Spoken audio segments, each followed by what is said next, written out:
আমি অস্মিতা। আজকে আমার day 2 blog as a PG girl, For vlog's sake, she is losing my mana যাকে আমি maryadi. আজকে কাপড় কাচতে বাধ্য করেছি। ऐसा बेचारा है মানে না বেশরম।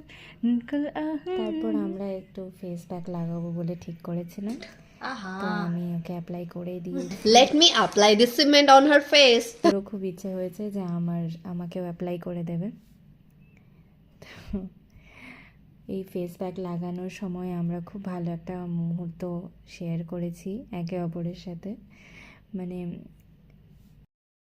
I was saying only সেই সময়টা মানে একটা মেমোরেবল মোমেন্ট তৈরি হয়েছিল। দেখতেই পাচ্ছ কত সুন্দর করে অ্যাপ্লাই করছে। এই আমাদের আফটার এফেক্ট। তারপরে আমি সন্ধেবেলা একটু গেছিলাম অফিসে পাঞ্চ আউট করার জন্যে। এটা হলো আমার অফিস, এটা হলো আমাদের একটা গ্রাউন্ড। এখানে আমি প্রায় রোজই আসি, একটু সময় কাটিয়ে হেঁটে দেন পিজিতে ফিরে যাই।